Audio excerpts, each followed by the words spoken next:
Sunday morning, jumped out of bed, put on my best suit, got in my car and raced like a jet, all the way to you. Walked in your church with heart in my hand to ask you a question, 'cause I know that you're a Calvinist friend, yeah. Can I question your doctrine without any strife? Say yes, 'cause I need to know.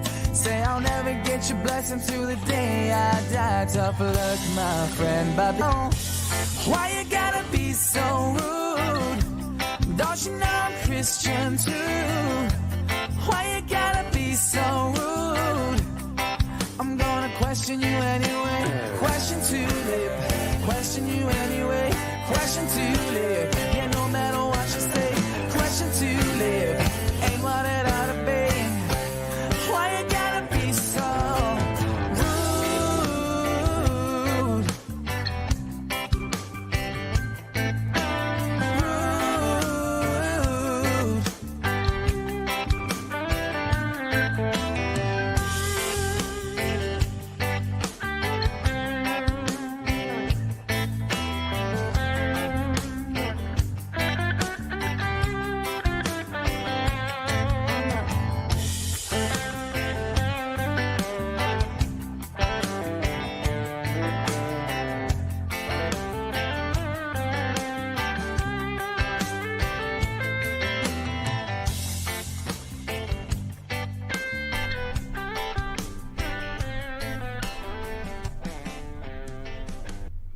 Welcome to Sociology 101. You know, when we start with the Why You Gotta Be So Rude music, we're probably going to be answering one of our favorite apologists, Dr. James White, of course.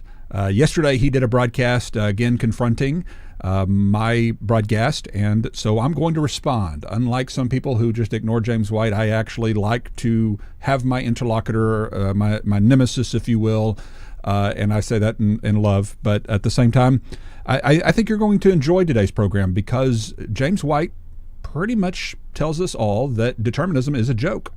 You'll see what I mean. You can hear him for yourself, but he pretty much laughs what he believes out of the room. And that's what's interesting about this particular program is that when he's mocking me, he's actually mocking me for saying something that's true about his own system. And that's ironic, if nothing else. As we've said before, some things don't have to be refuted. Some arguments don't even have to be refuted. They just have to be clearly stated, because when you clearly state them, it becomes obvious to everyone in the room who is intuitively not dedicated to a particular worldview, at least, that it becomes obvious that the argument fails in and of itself. It's just laughable. It's ridiculous. It's absurd. And that's exactly what you ultimately have James White, whether he recognizes it or not. He ultimately admits that in this program by laughing at his own system. He laughs at determinism. And I think that's why you'll see why this is so funny as we listen to it. Let's play. This is from yesterday, by the way. This is brand new. He just responded to a clip that was recently put out with me and Mike Winger talking about open theism. So let's listen in. Let me know, sound-wise guys, on the side chat if this sounds okay. Everybody sent this to me, and I appreciate that. Well, when I say everybody, okay, that was a little bit of an exaggeration. There's a little bit more there. A lot of people mentioned this to me, that there was a discussion between Leighton Flowers and Mike Winger about open theism. And you know what I've said more than once about Leighton Flowers and open theism and all sorts of stuff out there.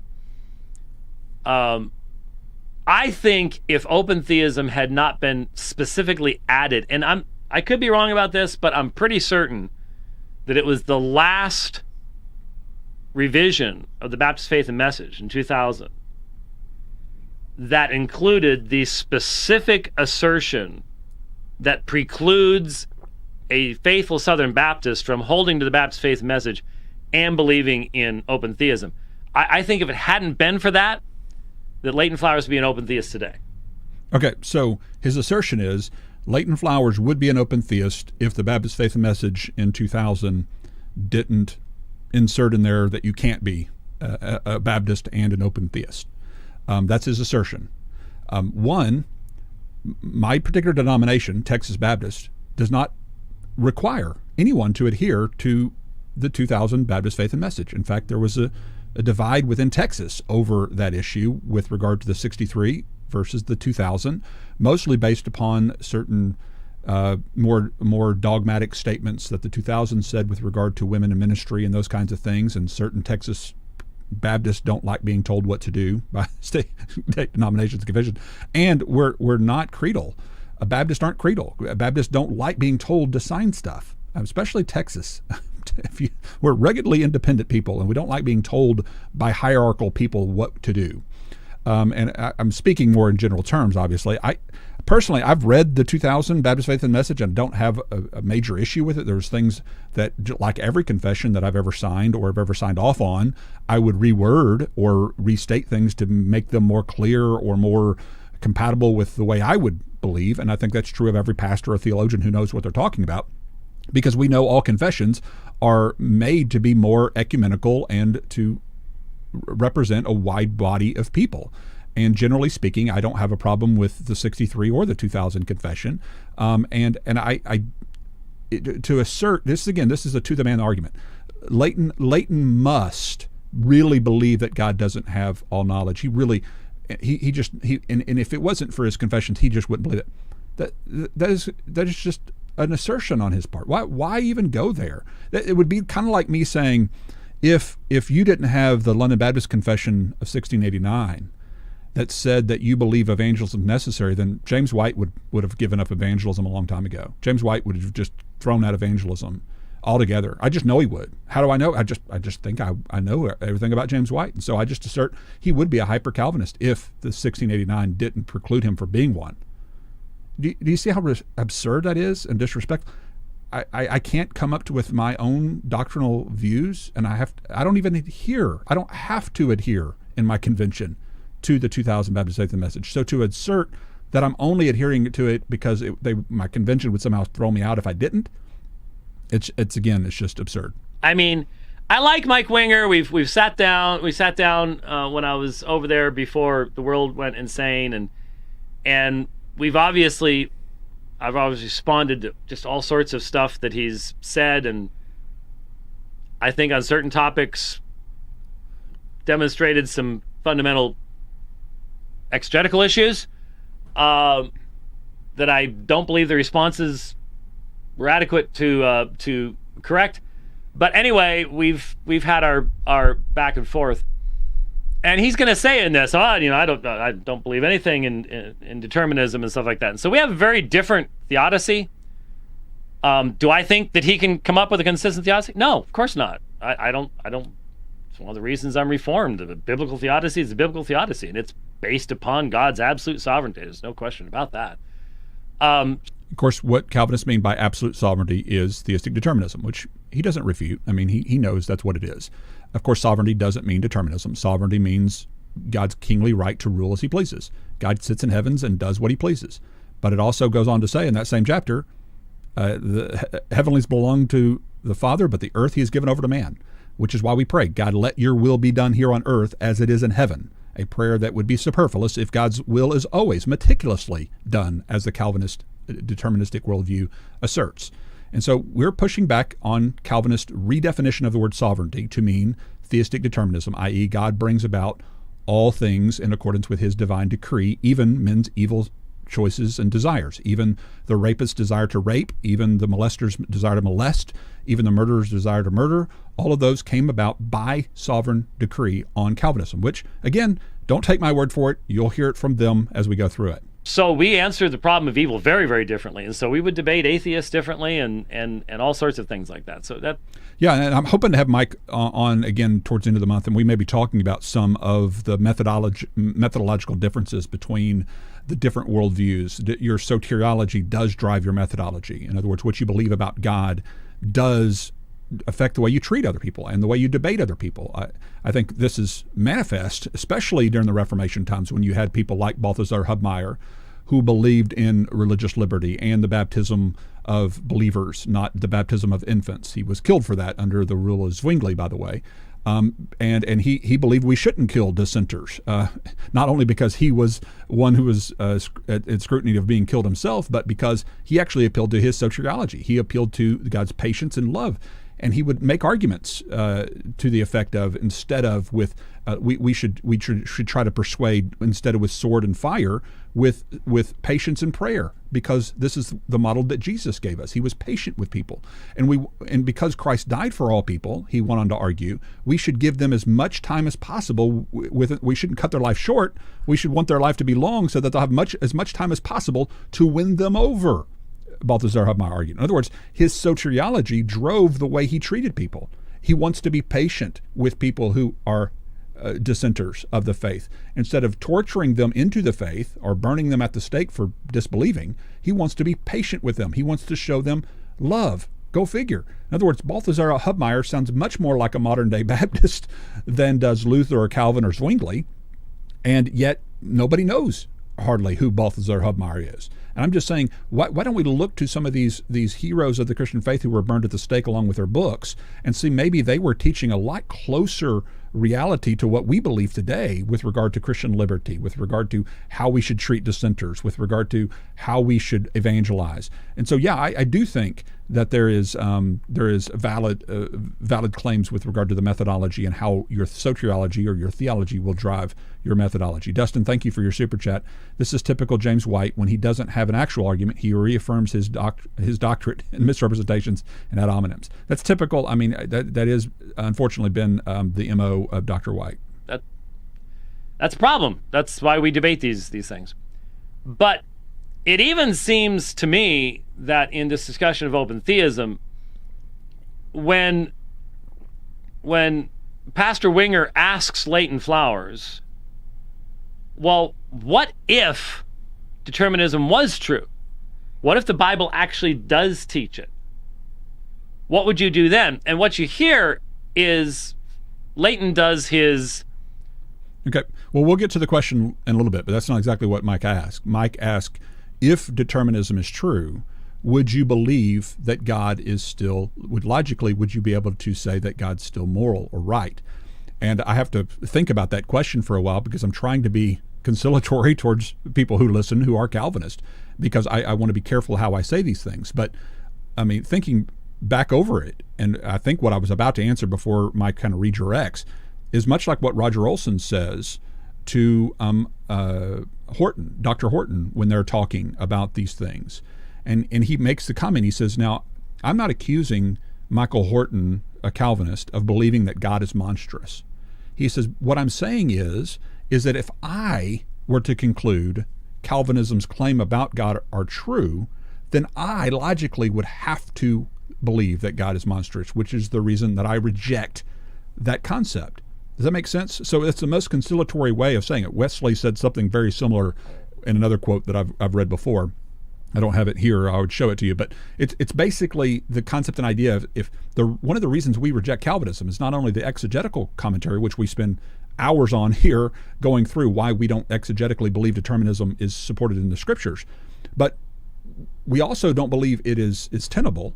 It's a livable, practical way of doing life. It's not palatable. In other words, you got to live like your choices matter. You got to live like your choices are free in order for your life to have meaning and purpose. And so it's not only untenable, it's illogical, and therefore we reject it for those reasons. And so Mike is asking me, he's kind of asking me to consider, okay, if we find out determinism is true, would it be logically consistent for you to still claim that God is good? And that's where I was really pressed to kind of go, well, for all practical purposes, I would have to say, like Roger Olson said, that if I was going to be logically consistent, I would have to conclude that therefore God is evil. And this is the whole thing. When it comes down to these arguments, and we've made this point before, and we use the example, for example, if somebody came along and says, Jesus is a bigot, like the guy on TikTok recently, that weird pastor dude that pastor, I put in air quotes there, who comes out and says Jesus was a bigot. He didn't love women really, and he didn't really treat women fairly. He had to repent of that kind of thing, right? And so you got people come out and say Jesus is a bigot, right? Now there's three ways that you could deal with that kind of statement. You could either come along and say, well, yeah, Jesus was a bigot, but because he's Jesus, it's okay because Jesus is God and whatever Jesus does is right. And so, yeah, he was a bigot, but because it's Jesus, it's okay for him to be a bigot. You could come at that argument, okay? You could come at the argument and say, oh, Jesus was a bigot, therefore Jesus wasn't God, and I shouldn't worship him, and he's a bad person. So you could either come to that conclusion, which is probably what an atheist might do, is if he were to hear that. He would say, oh, yeah, Jesus was a bigot, and I want to reject Jesus now, okay? Or the third argument is to say Jesus wasn't a bigot, which is most of us, right? We would say, no, Jesus is not a bigot. That's just wrong. Jesus is good, and he's not a bigot, right? So that's the three ways to approach that false claim about Jesus. Well, in the same way, you can have a false claim about God. You could say God decrees all moral evil, okay?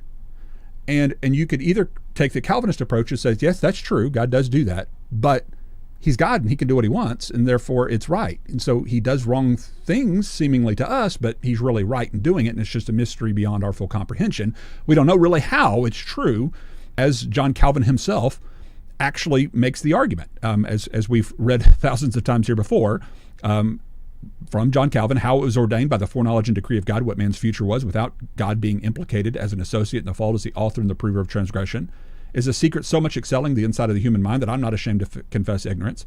I daily so meditate on these mysteries of his judgments that curiosity to know anything more does not attract me. What's he saying? I don't know how God's good. I don't know how his character is right and good given determinism. I just don't know how it's true. But he's taking that first approach. He's accepting, yes, God decrees moral evil.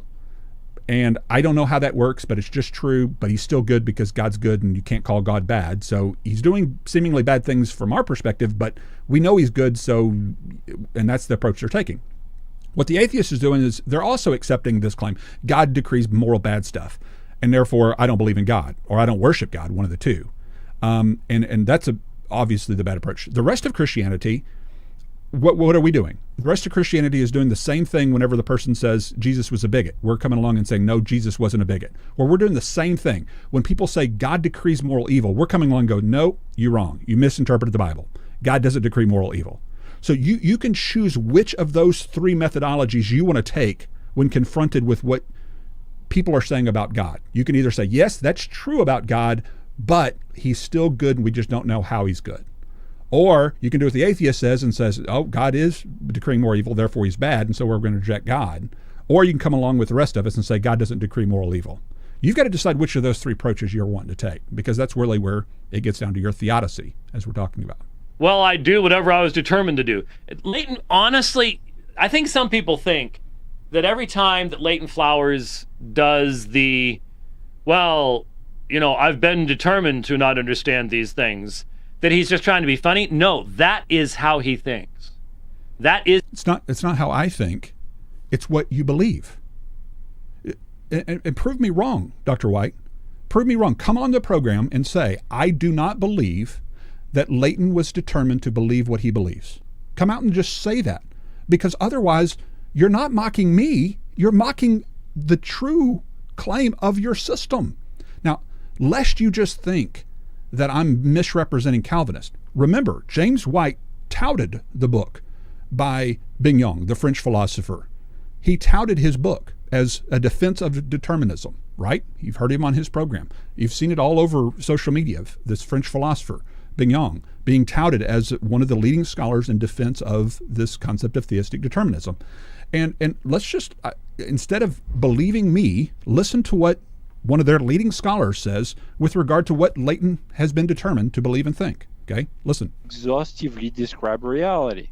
Okay. So determinism isn't the thesis that some things are determined. It's the view that all things are determined. And we'll get back to that because that matters in some of the formulation of the arguments. Okay, well this raises a question then. So did God causally determine Calvinists like Kokel, Christ, Muller, etc. to disagree with you? The answer is yes. All things are determined. So yes, God did cause it. Okay, so the Calvinists that disagree with theistic determinism, in other words, there are some Calvinists who believe in libertarian free will, like Crisp and others, inconsistently, but they do. They deny theistic determinism, and they disagree with the higher Calvinists who do believe in theistic determinism, and he asks them, did God determine them to do that? And he says, yes, that's exactly what happens. All right? Determine that. Okay, and it also raises another question. Leighton, you and I both used to be Calvinists, they say, right? They claim to be Calvinists. Yeah, that's fine. And I can take that as their word. I didn't know them. I don't have any reason to doubt that they were sincere Calvinists in the past. But yes, to answer that question, again, he's asking, well, that raises a big question, a conundrum somehow for the Calvinists. Did God determine us to leave Calvinism? And yes, I take them at their word. I say, yes, God determined that too. Determinism means all is determined. So just get this out of the way. Determinism means that everything is determined. So it makes no sense to ask, well, did God determine that? Yes. Yes. Okay. The answer is yes. Okay, so not from me. That's from the leading scholar of the Calvinistic system. God is determined for Leighton Flowers to leave determinism and to believe what I believe. So he's laughing at and mocking what he himself believes and his leading scholars teach and believe. The namesake for their own systematic even believes these things. Let me pull it up on the screen if we have time to do this real quick. I know many of you have seen these things. There's nothing new here under the sun from what we've done, but I just have to point these things out because new people are tuning in every time we have a program, especially when we're answering someone like James White. Creatures are so governed, according to John Calvin, by the secret counsel of God that nothing happens but what he has knowingly and willingly decreed. In other words, God decreed Leighton's view against determinism, period. That's just a truism of their view. He's mocking it. He's mocking me saying something that's true about his system. Just keep that in mind. John Calvin, quote, "We hold that God is the disposer and ruler of all things, that from the remotest eternity, according to his own wisdom, he decreed what he was to do, and now by his power execute what he decreed. Hence, we maintain that by his providence, not heaven and earth and inanimate creatures only, but also the counsels and wills of men are so governed as to move exactly in the course which he has destined." In other words, he has destined the will of men, the will to do good or to do evil, to molest, to rape, to do all those things. That is in accordance with his divine will. Thieves, murderers, rapists, molesters, everything. According to John Calvin, quote, "Other evildoers are instruments of divine providence, being employed by the Lord himself to execute judgments which he is resolved to inflict." Now, again, maybe this is not the James White kind of Calvinism. Maybe James White has softened John Calvin's Calvinism, or Bignon, maybe he's overstating his case. Maybe God doesn't really decree and determine for molesters to molest or rapists to rape on James White's form of Calvinism. Well, let's see. When a child is raped, is God responsible, and did he decree that rape? If he didn't, then that rape is an element of meaningless evil that has no purpose. What I'm trying to point out by going to Scripture... So what is your answer there? Because I want to understand the answer to that question. I'm trying to go to Scripture to answer. Yes, but what is the answer to the question that he just asked so that we can understand what the answer is? I mentioned to him, yes, because if not, then it's meaningless and purposeless, and though God knew it was going to happen, he created without a purpose. That means God brought the evil into existence. No, it was going to exist, but for no purpose, no redemption, nothing positive, nothing good. So he did decree it, and if he decreed it, then there's meaning to it. It has meaning, it has purpose. Got it. Suffering, all suffering has purpose. Everything in this world has purpose. There is no basis for despair. But if we believe that God created knowing all this was going to happen, but with no decree, he just created, and all this evil's out there and there's no purpose, then every rape, every situation like that is nothing but purposeless evil, and God is responsible for the creation of despair. And that is not what I believe. For years I've been trying to figure out why it is that in order for rape to exist, or unless God caused it to happen, there can't be any purpose in it. God can use evil, and he does. But to blame God, which is what a decree does, to blame God for the rape of a child is a horrible attack on the very character and the love of God. Okay, so you heard it for yourself. James White and Calvinism qua Calvinism, according to the namesake and the leading proponents, believe God determines all desires of evil, all moral evil, all heinous evil. That is the claim of their system, period. So when somebody asks me, Leighton, why did you determine this? And I say, if Calvinism is true, the reason I determine this is because God determined for me to, and you laugh at it and you mock it, then what are you mocking except the claim of your own system? You're ultimately calling determinism a joke. That's what you're doing. Whether you recognize you're doing it or not, you're mocking your own view. This is why I often say sometimes some arguments don't need to be refuted. They just need to be clearly stated, because intuitively we know they're funny. We know they're jokes. They're silly. They're untenable. That's the reason I keep stating them. I keep stating what you find to be so detestable and so weird and oh my goodness, that's so good. Why do I state it? Because it's the claim of your system, and it's revealing it how asinine it is. And whenever I state it and you laugh at it, instead of doing what Bing-Yang did, which is, oh, yeah, that's true. Let's just move past that now because, yeah, that's true. Why don't all Calvinists just respond the way Bing-Yang did and just say, yes, it's true. You rejected Calvinism and you started a podcast because God determined for you to. Okay? And then we can talk about why you think God might do that. And you can also talk about why you think I'm still blameworthy for my actions in doing this when God determined for me to do it. And we can talk about that. And I think that would be a reasonable discussion then versus what I think we see James White doing here, mocking his own system. Fundamental response.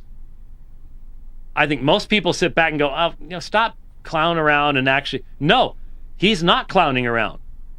That's as far as he can go. Well, no, it's not as far as I can go. I also exegetically refute the verses that you use to support determinism, like Ephesians 1:11, that is a present active, God working out all things presently actively, versus him fixing something in eternity past and determining the destinies of men's desires, thoughts, actions, and beliefs. And I go through those exegetically. So I have much more than just my retort of, God determined for me to be an anti-determinist. I have much more than that. I have many more exegetical commentary on every single verse that you've ever brought up in defense of determinism. And so to say that that's all I have is obviously just demonstrably false. He has nothing more than that. And that's frightening. Because, I find it a childish response. But okay, so to restate what determinism believes is childish. Okay, so determinism is childish. That's what. How else am I supposed to take that? If I say a truism, if I state a true fact about your belief system, was Bing-Yang being childish because he stated the same thing I stated? Why is it childish? Why is it childish to restate to you what you believe is true? And when I'm asked the question, if determinism is true, then why did you decide to do this? And I state, well, because God determined for me to. How is that humorous and childish if it's true on your system? It's just a truism. For him, it is the best response you can come up with as well. I was predetermined not to be a Calvinist. That's why I'm not a Calvinist. And so the whole idea being his fundamental presuppositions are two. Man must be sovereign. God cannot be sovereign. So man must be sovereign? Remember, sovereign for the Calvinist means deterministic. So is he trying to say that I believe that man must determine everything? What does that even mean? Of course God's sovereign. Free will's not a superpower. Just because God gives us a range of possible choices that we're able to make in our finite reality doesn't make God less sovereign. Makes him more sovereign because he doesn't have to play both sides of the chessboard in order to ensure his victory. He can actually beat real opponents in chess because he's better at them at chess. He doesn't have to control both sides of the board in order to ensure a victory. That's a very low view of sovereignty. Our view of sovereignty is much higher than the deterministic view of sovereignty. Man must possess what God does not have. Just sit back and listen to the man speak.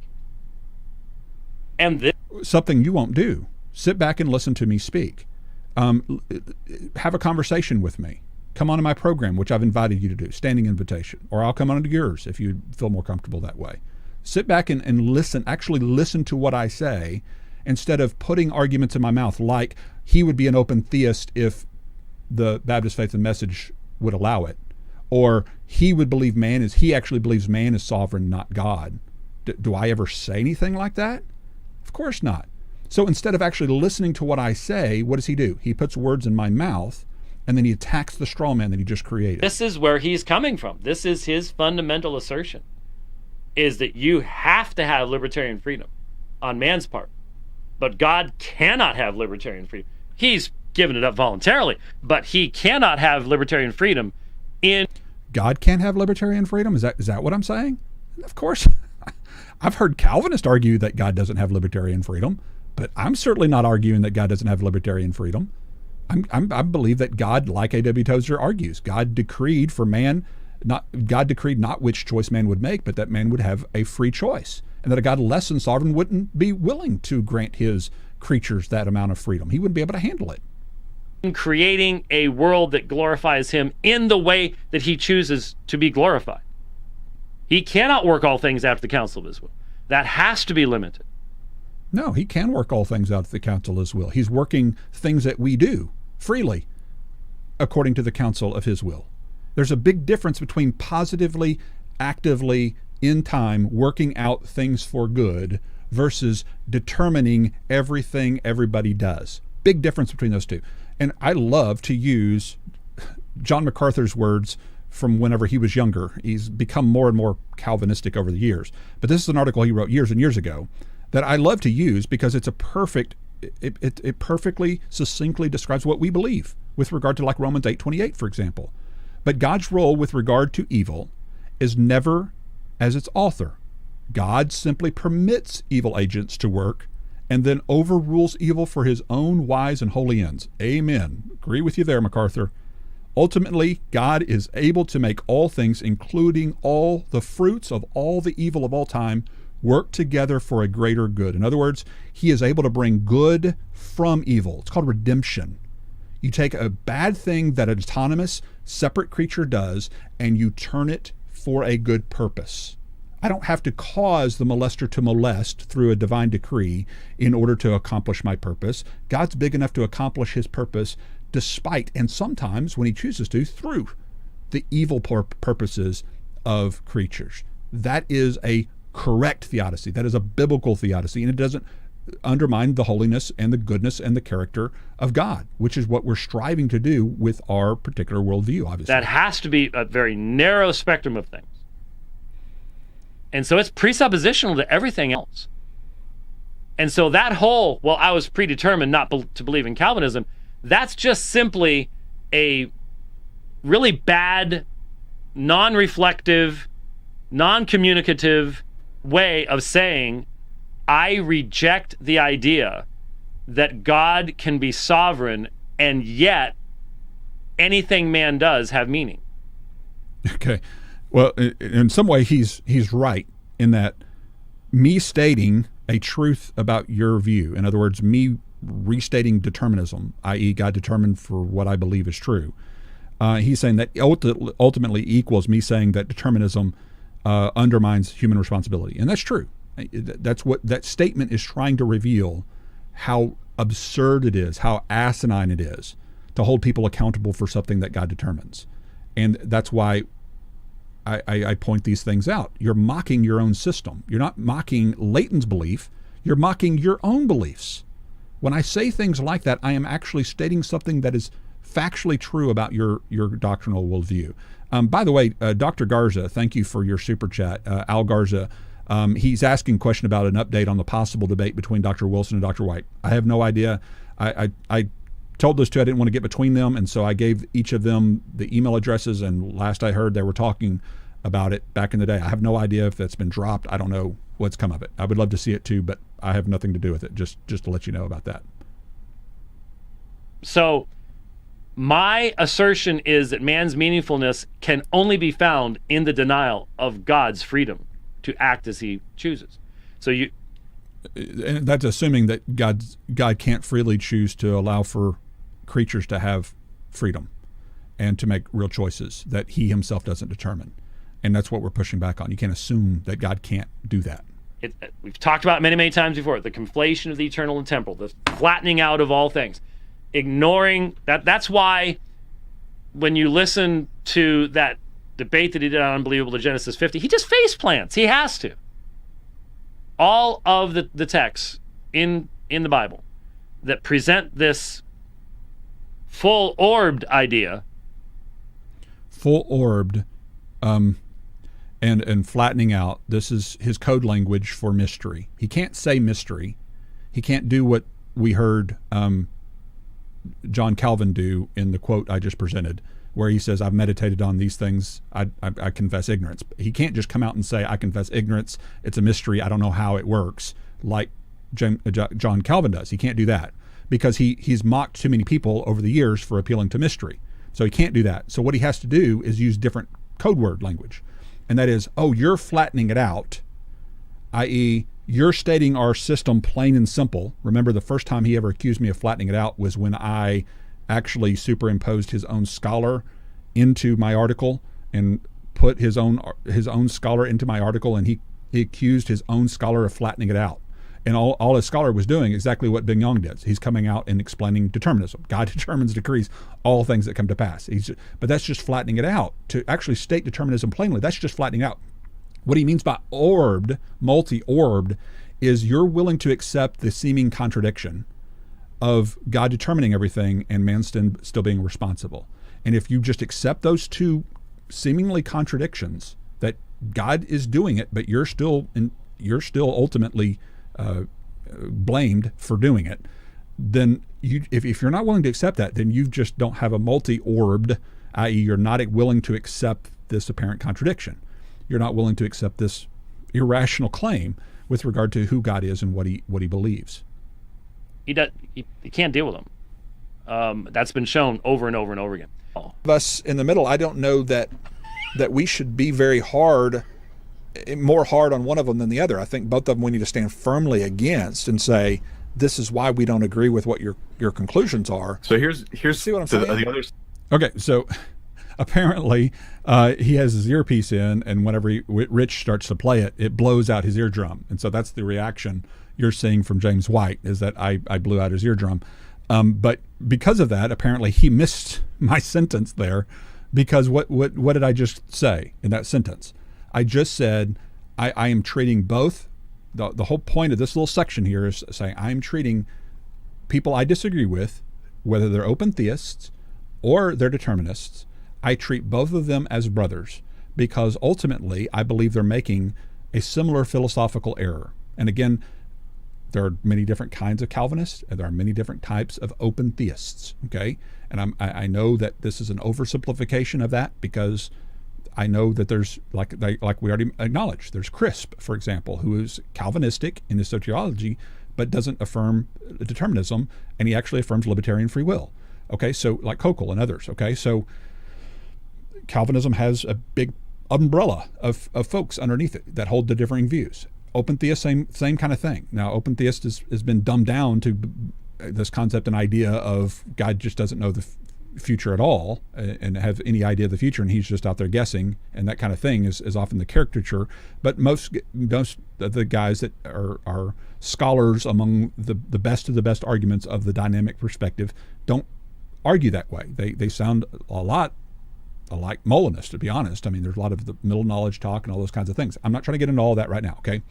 But I fundamentally disagree with the philosophical conclusion, the modal fallacy, as we've explained it through teachings from William Lane Craig, who is trained in philosophy, unlike myself, who talks about how you can't conflate certainty with necessity, that something can be certainly known without being determined by the knower, right? Well, Calvinists have ultimately determined and decided that if God knows something prior to creating it, and he creates it anyway, then that means he has determined it. He is the one who is the author of it in a sense. He is the script writer of it, the as Chris Date even talks about, he's the Tolkien to the Lord of the Rings. I mean, he's the author of it. He's the one bringing this thing to pass by sovereign decree, and it's just the way that it has to be, because they can't imagine philosophically any other way for it to be. Okay, so if he knows it, then he must have necessitated, he must have determined it. And so the open theist deals with that by saying, well, that's true claim, and so we'll just come along and say, well, he doesn't know it. He doesn't have full knowledge of these things, and he doesn't have complete knowledge. And what our perspective says is if there's going to be a mystery, this is where you appeal to the mystery, and that is in the quality of omniscience.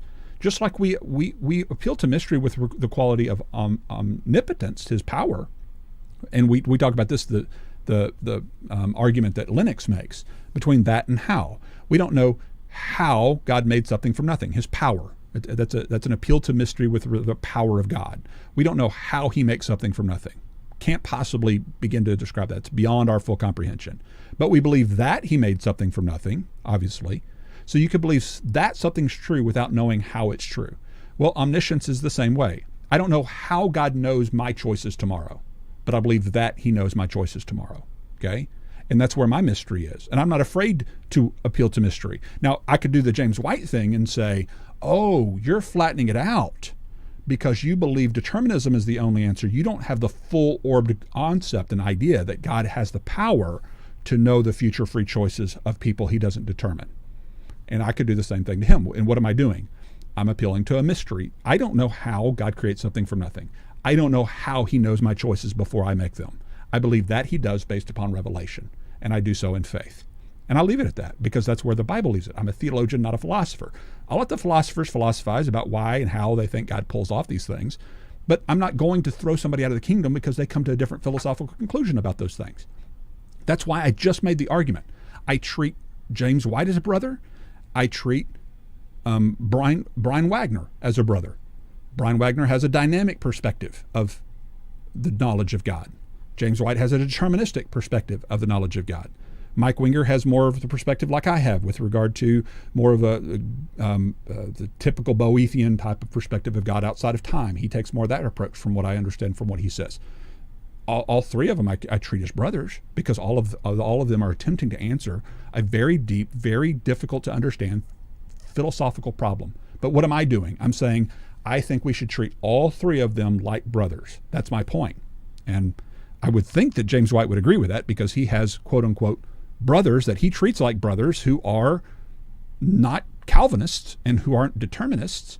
I don't know for sure if he would deem all open theists as believers or not. I don't know where he stands on that.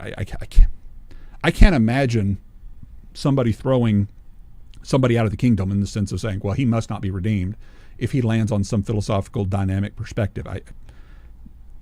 It's just weird to me. And yet some Calvinists are that dogmatic about it. And it's strange. Side of it, right?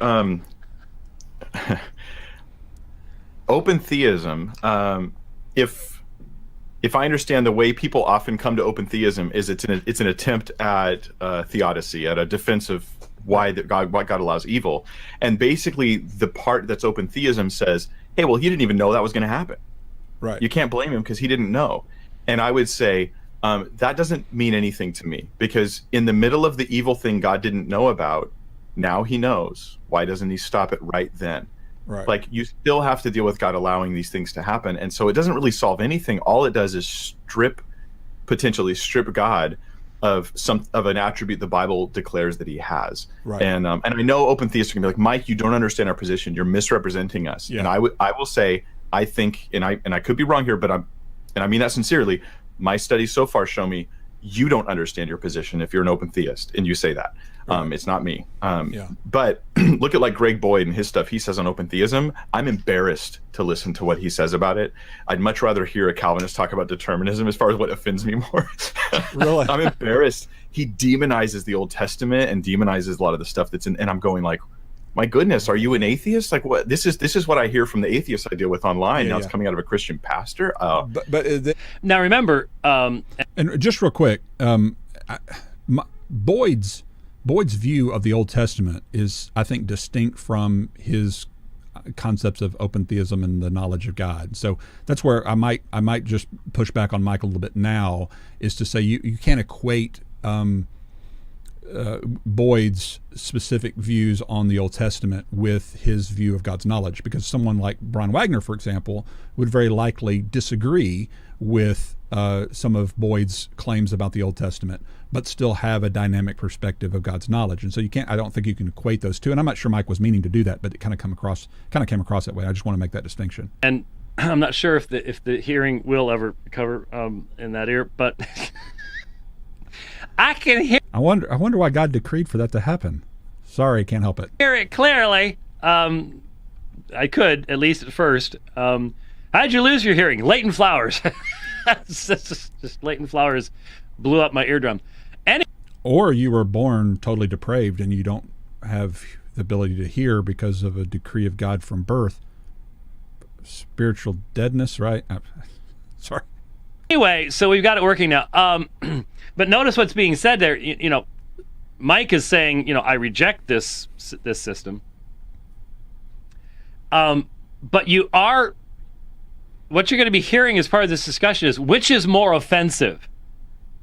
Calvinistic determinism or open theism? And okay, which is more offensive? Now remember, this is two people are talking who believe both open theism is wrong and determinism is wrong. Okay, that's our starting premise. We believe both of them are wrong. Okay, so just step into our worldview for just a second and ask yourself this objectively. Ask yourself the question: if both open theism is wrong and determinism is wrong, let's just assume that for the sake of this argument, okay? Which is exactly what Mike Winger is going to have me do in a second, is pretend like determinism is correct and now answer a question with that in mind. Now, I'm asking you to do the same thing, James White and Calvinists that are watching. Step into our worldview for a second, okay? Assume open theism is wrong and assume determinism is wrong, okay? You there? Can we objectively do this? Okay, it's the mark of an educated mind to entertain a thought without accepting it. So just be educated with me for just a second. Work with me, okay? Put down your axe just for a moment. Work with me, brothers. Okay, let's assume both of them are incorrect. I know you believe determinism is correct. Okay, but let's pretend that it's not. Got it? We're all together now. I'm sounding patronizing. Okay, I'm sorry. I don't know how to be more simple about this. Okay, if both of them are false, which one of them is worse objectively? Subjective, I mean, I know it sounds subjective, but I think objectively, which is worse? Saying God lacks an ability that we think he has, or saying that God lacks character that we think he has? Which is worse, undermining his character or his ability? I'm just objectively trying to consider, if somebody goes around and says Leighton, his IQ is under 100, he's not that bright, he's not that smart, his abilities lack intelligence, he lacks intelligence, versus if they're going around and say Leighton lacks character, he hates his kids, he doesn't take care of his wife, he's stealing money, he's doing this, he's doing that, he's lacked character. Which one of those two things is going to offend me the most? Okay, Leighton Flowers can't run very fast, Leighton Flowers can't bench press very much, versus Leighton Flowers hates his children and his wife. Which one of those two things is going to offend me more? Objectively, just ask yourself that question. Well, obviously, it's much more grievous to demean somebody's character than it is to demean their abilities. Now, I think both of them are demeaning, especially if you're lying about my ability to bench press or run faster or any of those other things, or my intelligence level. My IQ might be 130 and you're saying it's 90. And that may be false, but I'm going to be more offended, just me personally speaking. I'm going to be more offended about you demeaning my character than my abilities. That's just objective, okay? So if you're being objective Calvinist and you step away and you go, okay, what if I'm wrong here? What if my systematic is wrong? What if determinism isn't true? But I'm going around saying what we just heard James White say on the Bible Answer Man program in response to Bryson and say, yeah, God decrees the rape of babies for his own glory. Oh yeah, by the way, I found out that's wrong. God's not decreeing the rape of babies. What have I just done? I've just called good evil and evil good, the very thing the Bible says not to do. That's deplorable. Okay, I have blamed God for something He didn't do. Okay, again, you're assuming, and I know you have your defenses for why you believe those things. I understand why you have deterministic logic and philosophical, conclusions from exegesis of text that I think you've exegeted wrongly, and you think you've correctly done so. Okay, but I'm asking you to be objective for just a minute and just back out of it and say, what if I have misexegeted those texts? What if I've misinterpreted those passages, and I have blamed God for something that isn't true? Okay, what kind of grievous error have I made in comparison to what the open theist has made? That's the point I'm getting at. That's not, James White doesn't seem to even be able to entertain that concept. It doesn't seem to me, at least. So it's fascinating that the theology that gave the form to the Protestant Reformation is now considered to be as offensive as literally denying that God knows the future. So that's an appeal to authority, because these people that we highly esteem held to certain positions. Therefore, for him to even entertain the concept and idea that they might be wrong, we just can't do that. And that's part of the bias, is that I'm not even willing to entertain, what if I'm wrong here? What could be the grievous thing that I am doing if I am wrong? What could be the grievous thing that John Calvin and the other reformers that you speak of were doing if they were wrong? Instead of entertaining that, he just dismisses it on the basis of popularity, on the basis of authority, because these great men that we all hold in esteem held to it. And here, how dare he come along and even compare it to this newfound thing, instead of dealing with the actual point that we were talking about. You make a good point. He seems to be trying to justify God by using his open theism to justify why these things happen theodicy-wise, but it really doesn't help his case any, for the reasons you already mentioned. And I agree with you. I think that there are mistakes that systematic is making, and the thing is, I guess I don't find them any more grievous than the mistakes that our deterministic brothers are making. I find them both equally as grievous. Okay, catch that? So, for Leighton Flowers, the Westminster Confession of Faith, the Princeton scholars, Hodge, Warfield, appeal to authority, Charles Spurgeon, Calvin, Luther. Luther had a strong doctrine in this area. They are all just as offensive as open theism, which denies to God the capacity of knowing what free creatures will. Truth is, I probably understated it. I mean, even in that clip, I was probably understating. I mean, if I'm being honest, if I'm honestly looking at both of those side by side and saying both of these are wrong, I would have to conclude that determinism is more grievous than open theism. I didn't state that clearly enough, I don't think. And so, if James White really wants to critique me, he should critique this video instead of that one, because I'm actually saying I think determinism is a more grievous error than that of open theists. I still find both of them to be a philosophical error for the reasons I've already stated. But if both of them, again, assuming both of them are incorrect, I think objectively speaking, determinism is more grievous. Will do in the future. Remember, Dr. Sanders, and this was something that Idol Killer, that was the guy's name, Idol Killer. He remembered your name. He was calling you God Killer earlier. There's a little difference between Idol Killer and God Killer, by the way, James White. And this is my gift from Warren McGrew. You're just wasting my time. What are you talking about? That's James White there. It is a foreign religion. Okay, there we go. Thank you, Idol Killer. He didn't even need to make this video. I've already got all his responses right here. All right, move it along. Thank you, Idol Killer. This is something that Idol Killer never asked John Sanders, which I found really strange. But I asked Dr. Sanders in our first debate at Reformed Theological Seminary, did God know that you would exist when he created the universe? And his answer was no, of course not. Now, I can't speak for all guys who open to open theism, dynamic omniscience. I know that some answer that question differently, just like some Calvinists answer different questions differently with regard to their particular brand of determinism or compatibilism or whatever it may be. So, again, anecdotal, evidence of things like this, I don't know that represents all forms of openists or open theist or dynamic omniscience views. I don't know. I honestly, there's part of me that doesn't. We may have some people. I'm working on getting some better representation from the dynamic perspective on. Maybe Brian will come back on, or I'll get Idol Killer. I know he's Warren may come back on and talk through some of these things. Again, a lot of philosophical stuff that's packed in to those issues, and a lot of it's beyond my my intelligence level, because I'm drooling on my keyboard as we speak, and so I barely can understand what James White's saying, much less what the deeper philosophical guys were saying. No, of course not. So for Leighton Flowers, someone can literally state that God didn't know that Leighton Flowers was going to exist when God created, which means he didn't know any of the evil that Leighton Flowers would do in his life, or anyone in the generation before, or anyone in the generation before, etc., etc., etc., etc.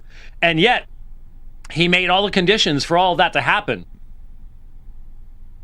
without it having any meaning, without it fulfilling anything.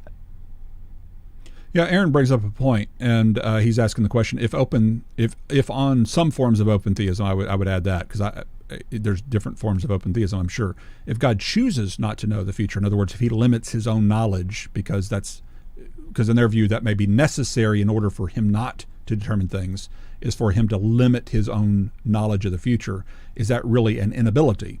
And that's a good question. I would guess not. It's like the rock you can't move question. Can God create a rock so big that he can't move it? Well, that's a different question than can God create a rock that he chooses not to move? That's two completely different questions. And I would have to assume there's nothing logically impossible about God choosing to create a rock that he leaves untouched. In other words, he chooses not to move it at all. He does have that capacity. And so if the open theist, a brand of the open theism, is saying God could know the future free choices, but in order for them to be free, he had to limit his scope of knowledge in creation, which, by the way, that's not a lot different than the whole infralapsarian, supralapsarian, sublapsarian controversy. If you go back and because it's talking about, what is it? The order of God's decrees. God decrees this and then this. God decrees the fall and then redemption, versus, all these. What are they doing? They're trying to get to this exact issue with regard to God's knowledge and the causal link between God's knowledge in a temporal, linear world of time and space. Our brains can't get this. That's why I always go to the that versus how. And you just recognize there is mystery here. But you've got to go with what the Scripture says. And the Scriptures don't ever say that God determines and decrees evil. In fact, you've got a lot of verses that fly in the face of that, denying that he decreed them to kill their children to Molech, for example, as in Jeremiah 19:5. The pride and lust are not from the Father, but from the world. He doesn't even tempt men to do evil. All these passages of Scripture which scream at us saying God is holy, he is separate from that which is evil, and then therefore to conclude based upon a philosophical quandary that God must decree evil based upon your understanding and idea of how time and space works within the infinite concept of who God is and how he works within time and space. I don't know. I don't know why people would ever be so dogmatic as to claim some of the things they claim philosophically, but they do. That is what open theism is. But to say that God is working all things after the counsel of his will. Okay. We believe God works all things after the counsel of his will. But working an evil choice of a bad person for a good purpose, redeeming it, like we read from MacArthur even earlier from his commentary on Romans 8:28, that's much different than God decreeing all things, sovereignly and unchangeably decreeing the desires, the lusts, the pride of men. There's a big difference between those two things. And that's why sometimes if he gets the chance to paint his worldview with kind of political speech to make it sound really nice and comfortable, then yeah, it sounds better than this other perspective over here that God just doesn't know anything, versus the I think the more nuanced reality that would be brought by a scholar from that perspective. And of course, James White's not going to take time to paint the other worldview with the steel manning best responses. he's going to demonize it and make it sound as ridiculous as possible, while making his own view sound as palatable and nice and sugar-coated as possible. That he has predestined all things, summing up all things in Christ, that's equally offensive to the assertion that God didn't know that latent flowers even exist when he created them. I think they're both misinterpreting the text. I think they're both misinterpreting. I think they both come at it with a bad philosophy to begin with, in order to come to conclusions. But because one of them's newer or just now being more popularized doesn't make it more likely to damn you to hell. You know what I'm saying? If that makes sense. They're both of them are making mistakes that I think. And I get what you're getting at, because you're like, you see Calvinism as at its core really compromising God's very character. And now, notice my point there, that what I'm saying again is the whole point of this discussion is combating Calvinists who are trying to throw open theists out of the kingdom by saying that if you're an open theist, then you must not be really a Christian. You must not really be a believer. You must not be a brother. That's what we were confronting here. That's what we were talking about. James White doesn't even really address that point, it seems. He seems to only be concerned with the fact that I'm offended I disagree with both of them, and I believe that I can still treat them both as brothers. And he wants to focus upon the fact that I find both views reprehensible in the fact that I don't agree with either view. But I would even come out even stronger than I did in this first video to say I actually believe that determinism, the claims of the deterministic system, if it is wrong, is objectively more grievous than the mistake that our open theist friends would be making. Here's my question for you, right? Okay. If Calvinism's wrong, then it may very well at its core compromise God's very character because of the deterministic system. But let's just hypothetically say if Calvinism was true, if total determinism was true, would you conclude that there was something wrong in the character of God? If God determined me to, yeah. No, now I hate when I do that. Now, is that true on Calvinism? Is that true? Yes, that's true. In other words, how do I come to a decision? If determinism, unilateral determinism is true, how do I come to my decision with regard to what I believe about the character of God? Because an atheist very likely believes that the God of the Bible is a deterministic God, and therefore he, based on that, rejects God. And why? Because God determined him to, if determinism is true. That's just a fact of the matter. So when you laugh at that, you're laughing at your own worldview if you're a determinist. Okay. So if determinism is true, let's just pretend determinism is true. Yeah, which I am 100% on board with you. It's not true. Yeah, it's not accurate. I don't again, believe my brain is trying. Okay, so I actually skipped over a little bit here that I wanted to get him. I wanted to get him commenting on this, and I missed it on. You know what I mean? Like, see what I mean? That's not an answer. And Mike Winger knows that's not an answer. But I think that's about the only answer that Leighton has, because he doesn't give anything better as he goes along. Well, that's true, though. I mean, if you think if determinism is true, then I'm only going to do what God determined me to do.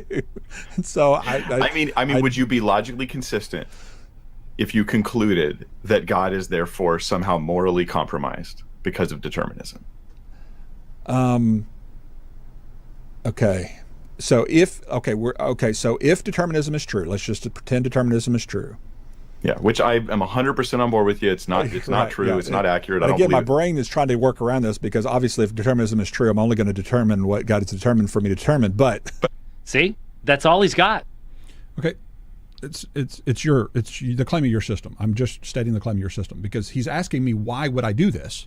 Well, the ultimate reason why I would determine my choice would be on determinism is because God determined it. That's just a fact of the matter. Now what he's trying to get me to answer is, could I logically conclude that while determinism is true, God is still morally good? That's what he's trying to get me to conclude, which I already reflected on earlier with regard to Roger Olson's perspective, that if I came to the conclusion that the Calvinism's version of determinism is true, I would have to conclude, as Roger Olson said, that God is monstrous, that God is immoral under that view. Logically, I would have to come to that conclusion because that's the logic of it. Now, I could deny logic. In other words, I could say, well, it doesn't matter what my logic says. I'm gonna just deny logic. I'm just going to accept the antinomy. I'm going to accept the paradox. I'm going to accept the very quote that we gave from John Calvin. I'm just going to stop meditating on it and just accept the multi-orbed perspective. God determines pride, lust, and molestations, but God is good, and just accept it. The three quandaries of Jesus is a bigot, but because Jesus is a bigot, it's Jesus, and Jesus is the one who defines what's good and bad, and so you can't call him bad. So yeah, he's a bigot, but he's still good, and we just don't understand how he can be a good bigot. But he's a married bachelor, or whatever it is. It's just this logical contradiction. Instead of just going, no, Jesus isn't a bigot, okay? God determines evil, but he's good. God decrees evil, all moral evil, but he's still good. And we just accept it, and if you don't accept it, then you don't accept our moral order. And instead of just going in and go, no, God doesn't decree moral evil. You've got that wrong. And that's what we're trying to push back on. That's why we're having this discussion. That is honestly, a lot of people think it's just a joke, because it is a joke. But no, that is... Determinism is a joke. Correct. Mark it down, ladies and gentlemen. Mark the time and the date. He just called determinism a joke. Just so you know. Where he is. But the question's not what would you think if determinism was happening to you right now? Right. No, instead, it's asking, a thought experiment, right? Right. You're asking instead, would it therefore make God's character, would it impugn God's character if determinism is true? Are you okay with the conclusion that God is morally wrong? That's where I go. I cannot go there.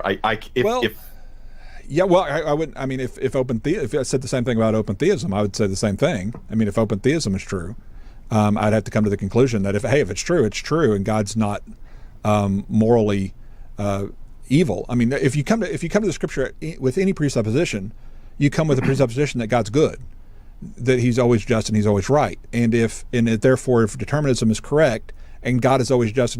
By the way, can I just point something out to you? God determines what is just and right. God's revelation determines that. If you as a human being create a standard of goodness and rightness and then demand God to live up to it, who are you making yourself to be? So the presupposition that Leighton has is that we can come up with these things on our own. So why did Abraham tie Isaac to the altar? I mean, there's so many places where that, again, man-centeredness, and I will not apologize for continuing to point out when he announces it over and over and over again, the man-centeredness of this provisionism. But yeah, we agree. It's centered on the man Jesus Christ because it's the Christocentric soteriology. In other words, God reveals himself through the person of Jesus Christ by not controlling his enemies, but dying for his enemies. He lays down his life, provides for his enemies. He doesn't pass by on the other side of the road like the priest and the Levite. He stops and helps his enemies. And if they deny his help, then that's their fault, not his. And to kind of go with what he was talking about there with regard to the morality of God. And again, it's just like the Jesus is a bigot thing, right? His approach to say, well, yeah, but Jesus is the determiner of right and wrong. And so even if Jesus did something that's bigoted, then we just say that he's a good bigot. Okay, he's a good thief. He's good at it. He's good, but while doing something that we know intuitively is evil, and we just accept it as evil. And if you don't accept it, then you must just not accept the multi-orbed world that we live in.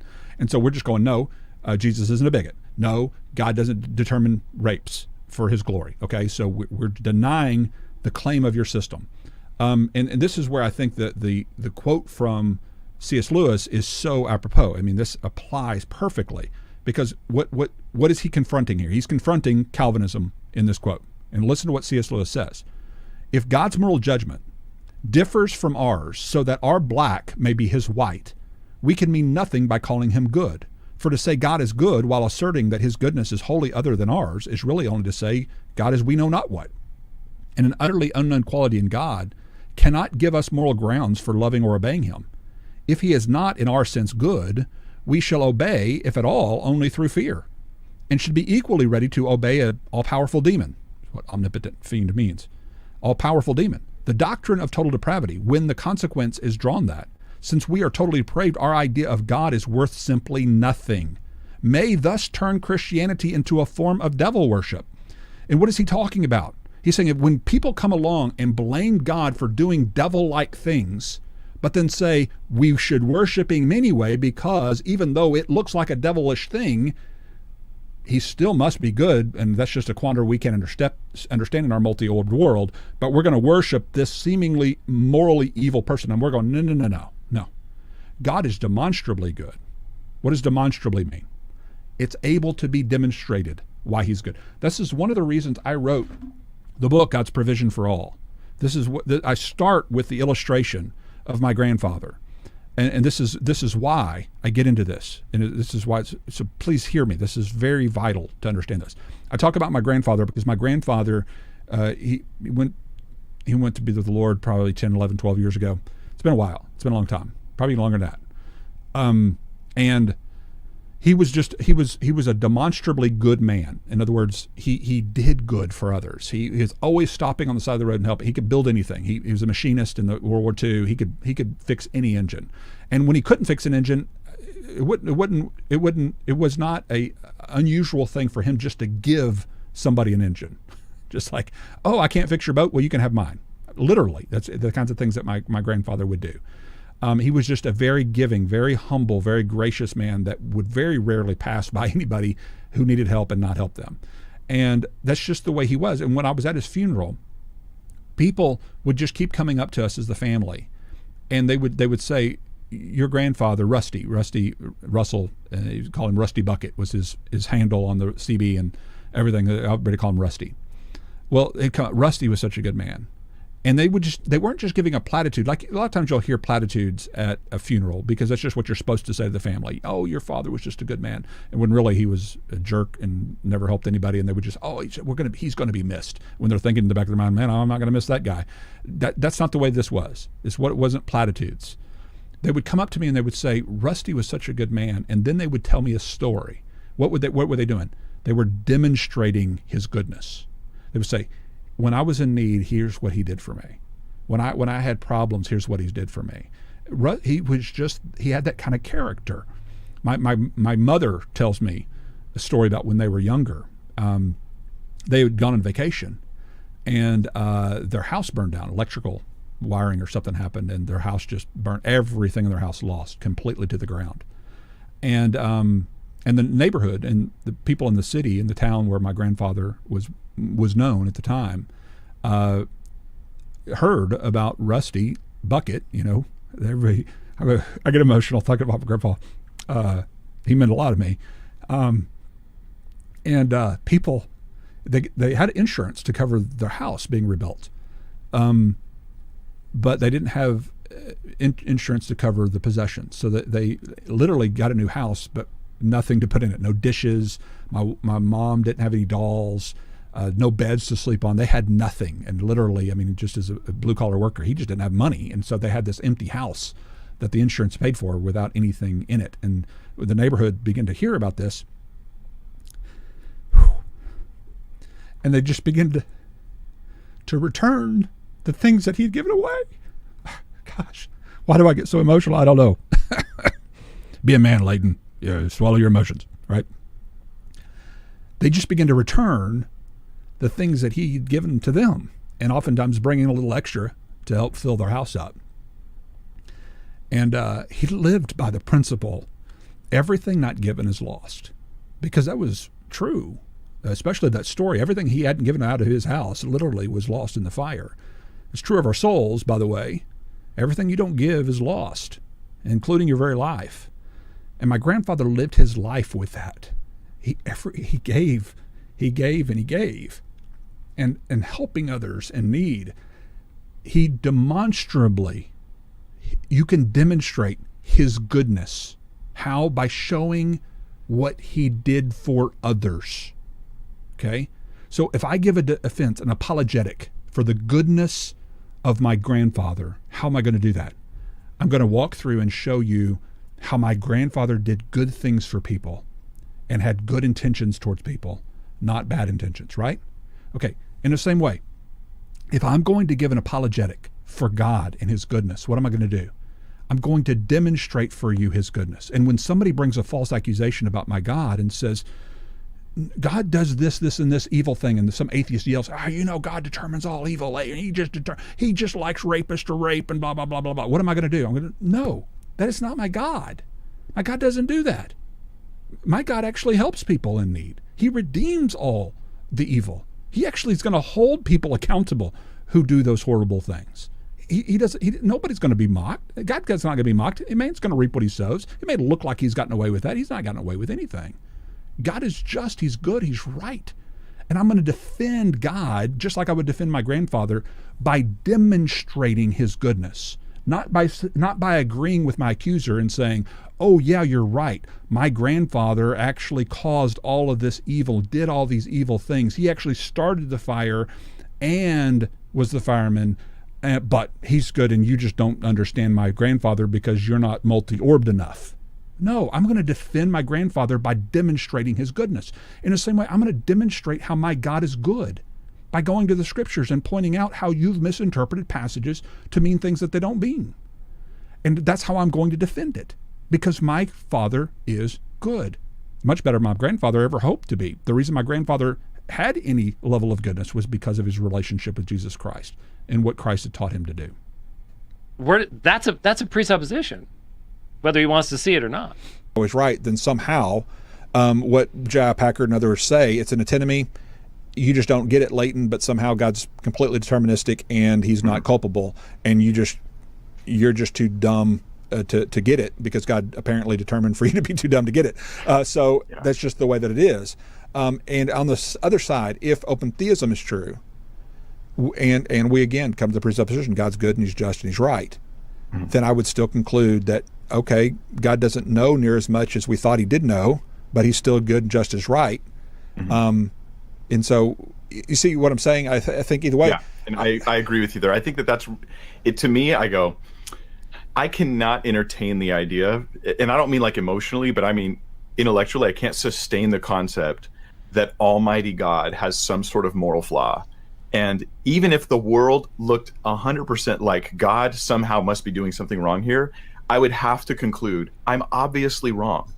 Yeah. Like, God is God. And here the fear of the Lord is the beginning of wisdom. And I go, oh, Lord, I trust you. I don't understand it. And I wouldn't even have a defense. If someone asked me, my defense would be, God's good because he's God. And I will not let the circumstances of this time convince me that he's not good.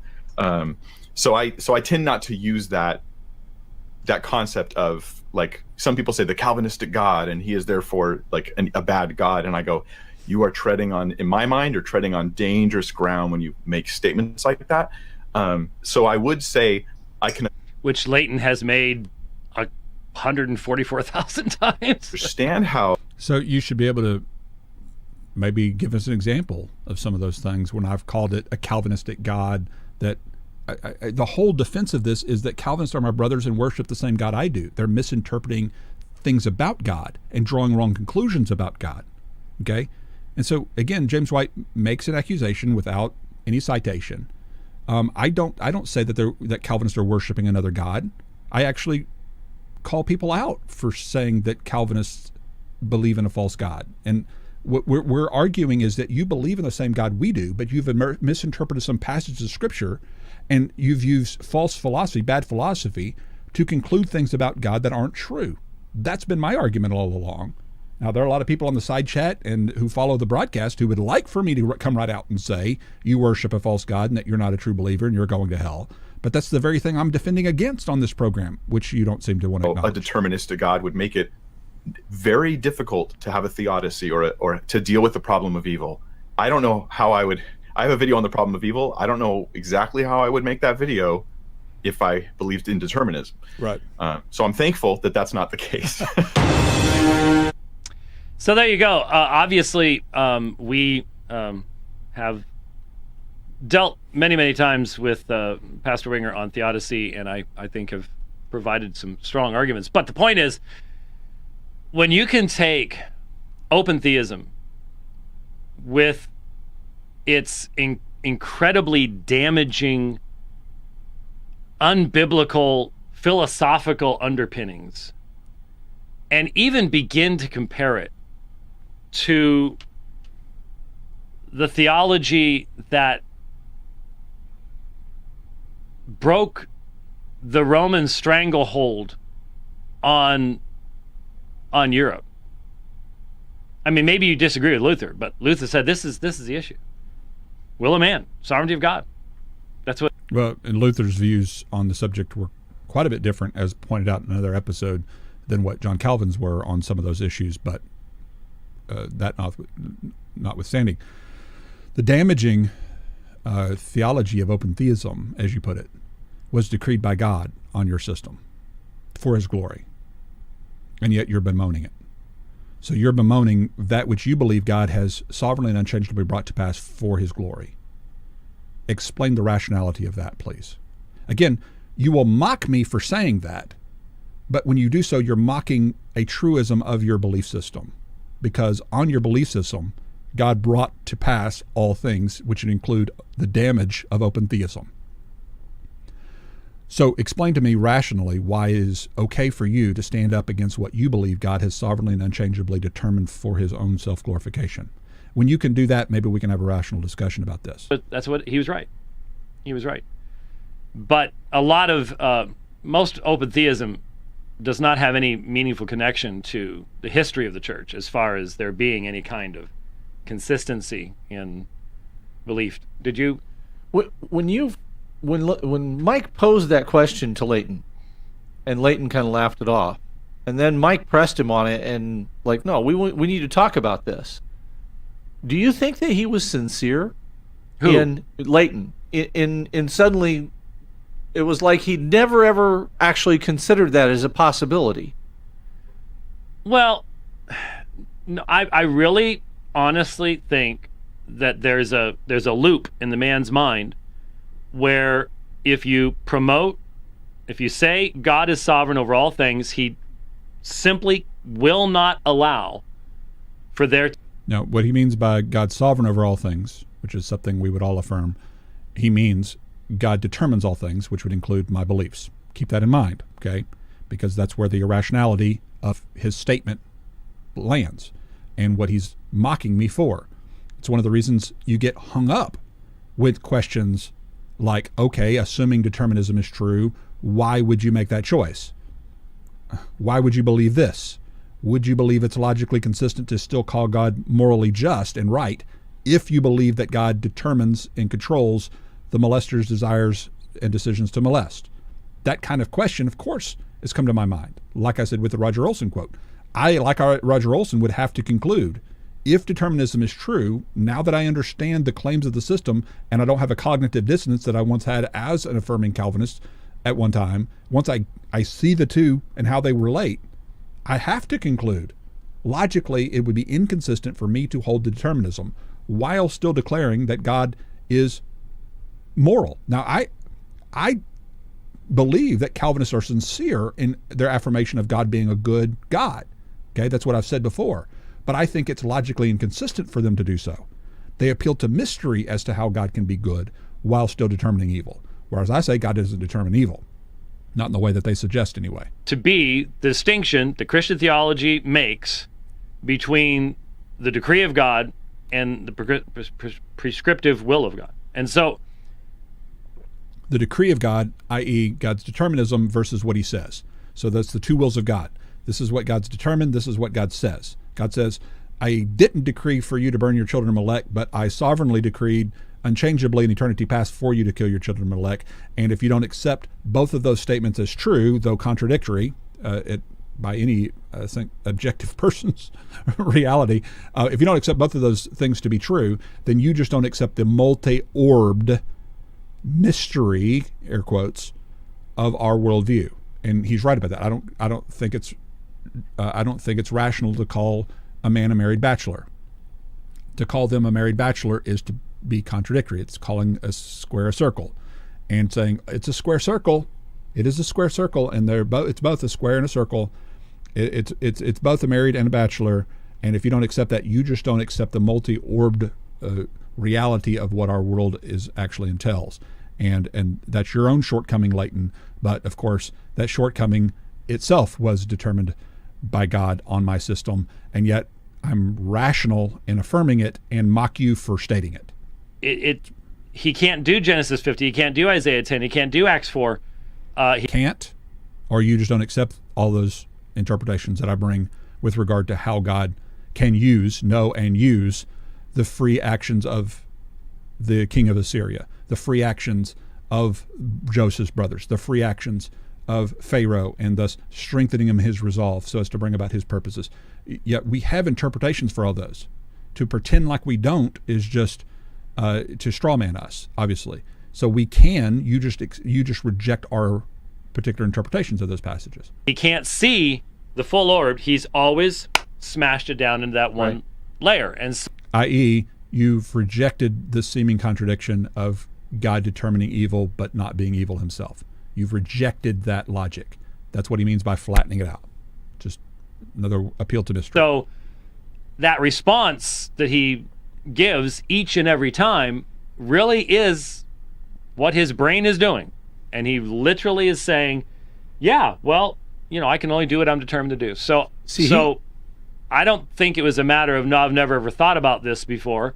I think he was saying, well, I normally get to say what I just said and don't get pushed farther, so now I got to come up with some way of expressing it in light of what this guy's asking. And it really didn't make much sense in what he was saying. No, it didn't. The look on his face, though, when he was being pressed on it, spoke volumes to me, because it's like he got the needle stuck. Yeah. And it just kept going back and back over and over, and he couldn't get past that scratch. Yeah. On the record. Yeah. I wonder why God determined for my record to be scratched. Huh. Yeah, that's a joke. And it's also true on your system, which means your system is a joke. So instead of talking about determinism, why don't we go share Christ and show love? God bless you guys for tuning in. Thank you for those who support the Super Chats. If I missed a Super Chat, I apologize. Sometimes I don't see them as they scroll past so quickly. But I do appreciate those who support Sociology 101. If you'd like to support us, you can click on the link in the show notes and become a one-time donor or become a monthly patron. You can also click on Trinity Seminary and learn more about how to get a higher theological education. We'd love to have you as a part of Trinity Seminary if you're looking to get a higher theological education. Thanks for tuning in. Now go share Christ and show love.